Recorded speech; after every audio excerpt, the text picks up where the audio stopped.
찬송가 218장 함께 찬양드리겠습니다.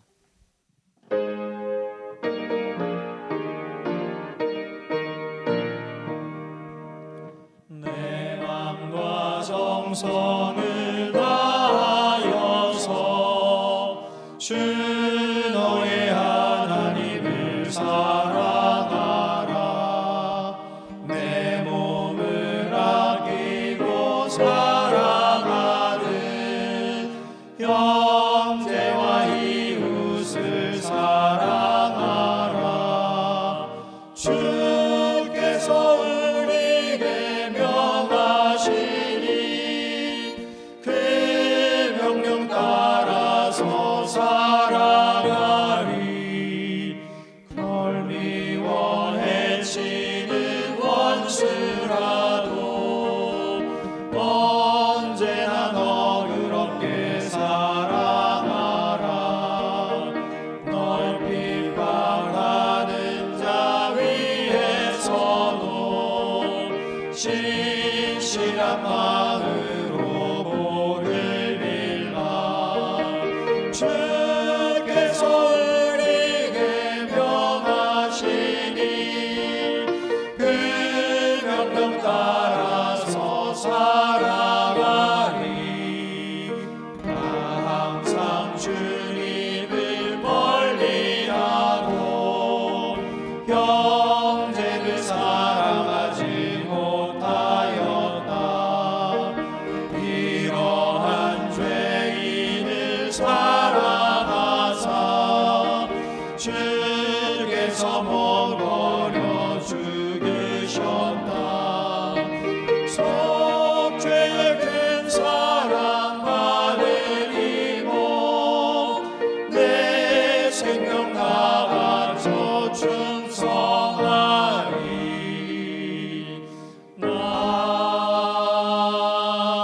아멘. 함께 기도하겠습니다. 아버지 하나님, 은혜를 감사합니다. 리멤버 부활절로 지키게 하시고 부활의 영광이 우리 안에 충만하게 하심도 감사합니다. 부활 후 며칠 가운데도 주님께서 인도하시고 지켜주셔서 하나님의 평안 가운데 거하게 하심을 감사합니다. 하나님, 코로나19 때문에 많은 일상이 무너지고 어려움 가운데 있는데 사회적 거리두기에서 생활 속 거리두기로 전환하게 하심 또한 감사합니다. 하나님, 원하옵기는 이 생활 속 거리두기도 온전히 풀려서 모든 일상이 회복되게 하시고 마음껏 오가며 마음껏 얼굴과 얼굴을 맞대며 만날 수 있고 교제할 수 있는 날 속히 오게 하여 주시옵소서. 주님, 여전히 남아있는 확산에 대한 염려들이 있습니다. 하나님께서 붙잡으시고 인도하셔서 하나님, 속히 모든 코로나 사태가 진정될 수 있도록 은혜를 더하여 주시옵소서. 하나님, 5월은 가정의 달입니다. 하나님께서 이 가정의 달에 우리 가정을 축복하시고 인도하여 주셔서 가정이 더욱더 믿음과 사랑이 충만하며 하나님의 은혜가 나누어지며 하나님을 예배하며 찬송하는 소리가 끊이지 않는 복된 가정 되게 하여 주시옵소서. 하나님을 늘 기억하고 하나님을 늘 감사하는 가정 되게 도와주셔서 가정에서 날마다 천국을 맛보는 복된 가정들로 회복시켜 주시옵소서. 수유제일교회가 어렵고 힘든 가운데 더욱더 세상의 빛과 소금을 감당하기를 원하오니 주님, 은혜 내려 주시옵소서. 특별히 담임 목사님과 사역자들에게 은혜를 주셔서 힘과 능력과 명철과 날마다 성령의 충만함을 허락하여 주셔서 주님 주신 사명 더욱 잘 감당할 수 있도록 은혜를 허락하여 주시옵소서. 하나님, 오늘도 말씀 앞으로 나아갑니다. 무슨 말씀을 하시든지 종이 듣겠습니다 하는 마음으로 나아가오니 그 말씀에 큰 은혜 주시고 그 말씀에 순종하는 믿음을 주님께 올려드리오니 우리의 은혜를 마음을 기쁘게 받아 주시옵소서. 감사드리며 예수님의 이름으로 기도하옵나이다. 아멘. 오늘 우리에게 주시는 하나님의 말씀은 신명기 15장 1절부터 11절까지입니다. 매 7년 끝에는 면제하라. 면제의 규례는 이러하니라. 그의 이웃에게 꾸어진 모든 체주는 그것을 면제하고 그의 이웃에게나 그 형제에게 독촉하지 말지니 이는 여호와를 위하여 면제를 선포하였음이라. 이방인에게는 내가 독촉하려니와 내 형제에게 구워준 것은 내 손에서 면제하라. 내가 만일 내 하나님 여호와의 말씀만 듣고 내가 오늘 내게 내리는 그 명령을 다 지켜 행하면 내 하나님 여호와께서 내게 기업으로 주신 땅에서 내가 반드시 복을 받으리니 너희 중에 가난한 자가 없으리라. 내 하나님 여호와께서 내게 허락하신 대로 내게 복을 주시리니 내가 여러 나라에 구워줄지라도 너는 꾸지 아니하겠고 내가 여러 나라를 통치할지라도 너는 통치를 당하지 아니하리라. 내 하나님 여호와께서 내게 주신 땅 어느 성읍에서든지 가난한 형제가 너와 함께 거주하거든 그 가난한 형제에게 내 마음을 완악하게 하지 말며 내 손을 움켜쥐지 말고 반드시 내 손을 그에게 펴서 그에게 필요한 대로 쓸 것을 넉넉히 구워주라. 삼가 너는 마음에 악한 생각을 품지 말라. 곧 이르기를 일곱째 해 면제년이 가까이 왔다 하고 내 궁핍한 형제를 악한 눈으로 바라보며 아무것도 주지 아니하면 그가 너를 여호와께 호소하리니 그것이 내게 죄가 되리라. 너는 반드시 그에게 줄 것이요 줄 때에는 아끼는 마음을 품지 말 것이니라. 이로 말미암아 내 하나님 여호와께서 내가 하는 모든 일과 내 손이 닿는 모든 일에 내게 복을 주시리라. 땅에는 언제든지 가난한 자가 그치지 아니하겠으므로 내가 내게 명령하여 이르노니 너는 반드시 내 땅 안에 내 형제 중 곤란한 자와 궁핍한 자에게 내 손을 펼지니라. 아멘. 우리는 일상에서 면제라는 단어를 자주 접합니다. 면제라는 단어를 들으면 어떤가요? 좋습니다. 세금 면제, 군 면제 같은 혜택을 누리면 참 좋은 일입니다. 그래서 은행 상품 중에서도 비과세 적금은 참 인기가 많습니다. 오늘 본문은 면제년에 관한 내용입니다. 면제법은 아주 간단하고 명확합니다. 1절 그대로 매 7년 끝에 면제하는 것입니다. 이 매 7년 끝에 면제하라는 말이 좀 우리에게 잘 와닿지 않을 수 있는데요. 우리말 성경은 이렇게 번역했습니다. 매 7년마다 너희는 빚을 탕감해 주어야 한다. 모든 빚을 7년마다 완전히 탕감해 주라는 명령입니다. 세상 어디에도 이런 법은 없습니다. 보통 감면 혜택이 있다고 해도 이자를 내지 않도록 합니다. 원금은 결국은 갚아야 합니다. 그런데 이스라엘 백성들이 지켜야 할 이 면제법은 이자는 물론 원금을 모두 탕감해 주어야 합니다. 2절에 보면 채주라는 단어가 나옵니다. 돈을 빌려준 사람입니다. 채주 혹은 채권자입니다.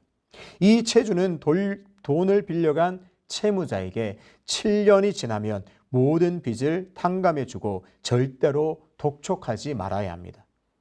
독촉이라는 단어가 우리에게 꽤 익숙합니다.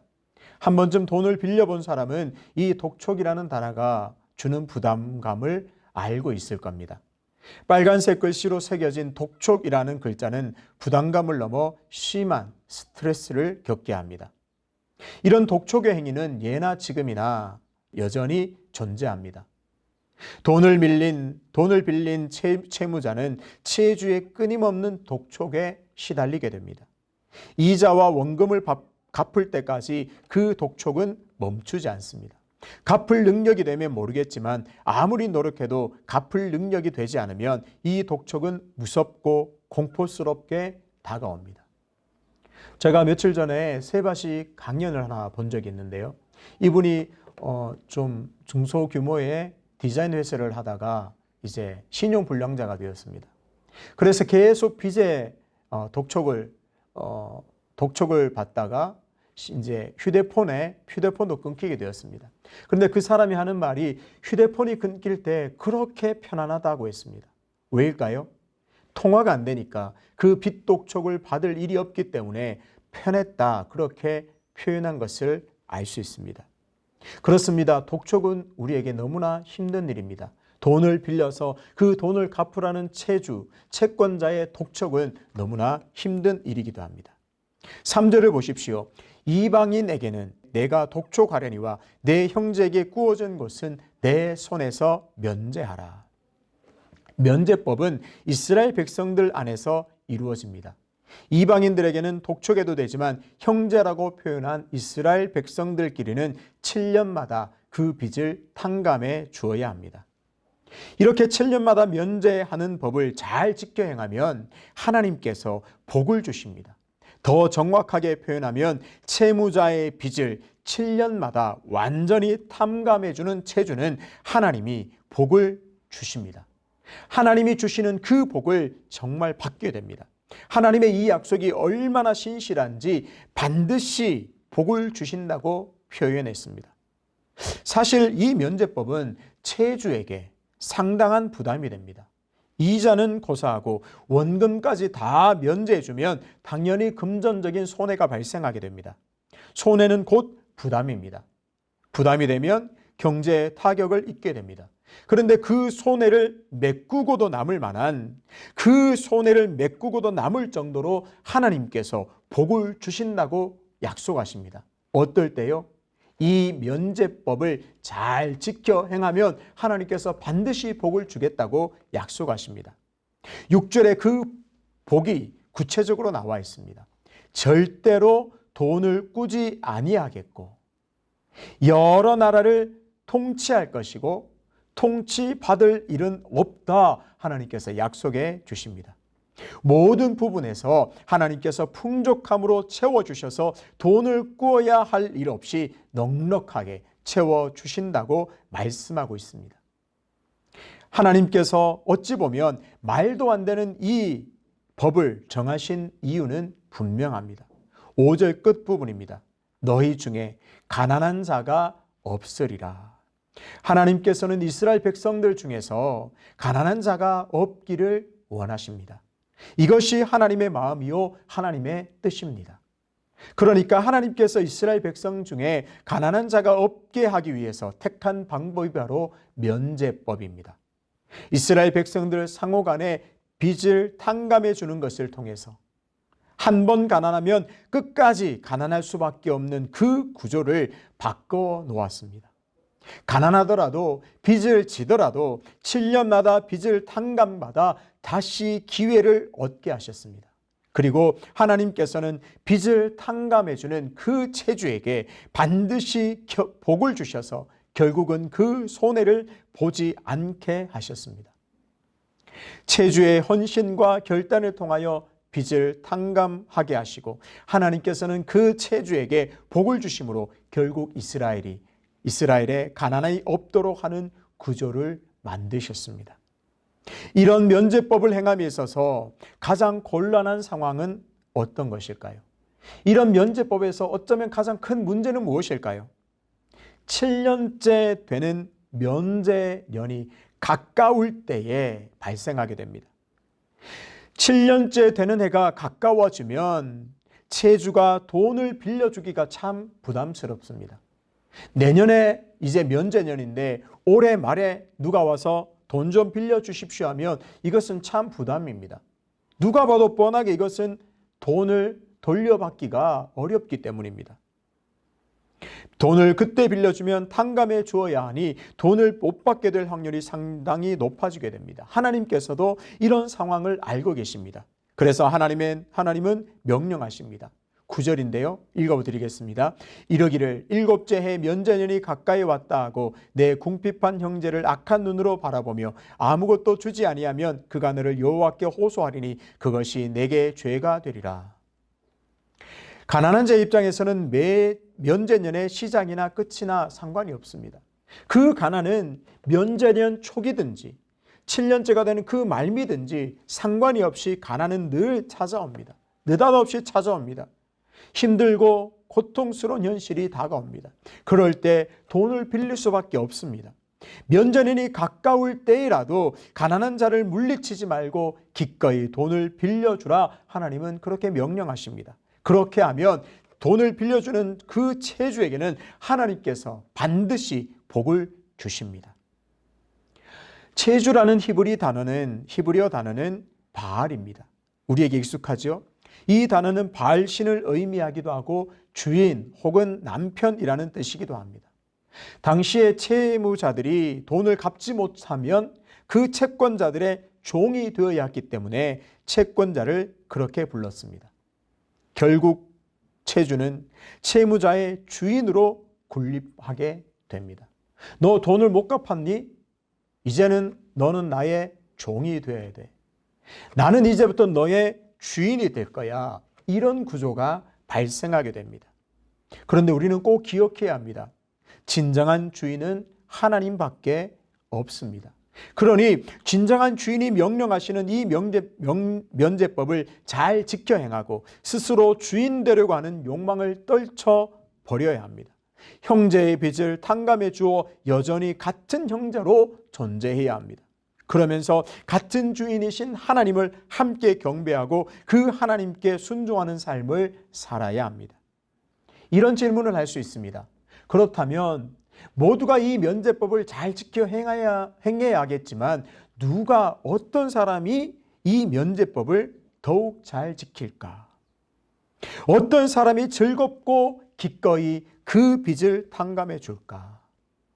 우리는 당연히 유추해 볼 수 있습니다. 아마도 빚을 져본 사람, 그리고 면제년에 탕감받아 다시 기회를 얻어서 하나님 주신 복을 받아 꾸어줄 형편이 된 사람, 그 사람일 겁니다. 그 체주는 가난의 고통을 알고 있고 탕감의 은혜를 경험했기에 자신도 빚을 기꺼이 탕감해 줄 수가 있습니다. 또 누가 이 면제법을 잘 이행할까요? 손해를 무릅쓰고 빚을 탕감해 주었더니 하나님께서 놀라운 복을 주셔서 더욱 그 소유가 넉넉해진 사람일 겁니다. 하나님의 은혜를 경험했기에 더욱 기꺼이 빚을 탕감해 줄 수가 있습니다. 그렇습니다. 모든 체주는 기억해야 합니다. 자신들도 하나님의 놀라운 은혜를 받은 채무자임을 말이지요. 그렇게 본다면 이스라엘 백성 모두가 체주이든 채무자이든 하나님의 은혜를 입은 사람들입니다. 모두가 채무자인 것이죠. 면제법은 지금 이 세상에는 존재하지 않습니다. 하지만 가난한 자를 돌보고 독촉하지 말라는 하나님의 마음을 오늘 우리는 가슴에 새겨야 합니다. 이 땅에 가난한 자가 없기를 원하시는 그 하나님의 마음을, 간절한 하나님의 마음을 기억해야 합니다. 우리 주변에 있는 가난한 이웃들을 어떻게 도울 수 있는지를, 구체적으로 어떻게 해야 하는지를 생각하고 고민해야 합니다. 우리가 구체적으로 가난한 자를 도울 때, 금전적 손해를 보면서도 섬기고 도울 때 기억하십시오. 하나님께서는 반드시 우리에게 복을 주실 것입니다. 면제법 정신을 그대로 오늘 우리가 이어받아서 우리 이웃들에게 가난이 사라질 수 있도록, 가난한 자들이 힘과 용기를 얻고 다시 일어설 수 있도록 우리가 도와야 함을 꼭 기억하셔서 오늘도 그 가난한 자를 도울 때 우리에게 채워주시는 더 놀라운 하나님의 은혜를 받아 누리게 되시기를 주님의 이름으로 축복합니다. 아버지 하나님, 은혜를 감사합니다. 면제법은 참 부담이 되는 법인 것 같습니다.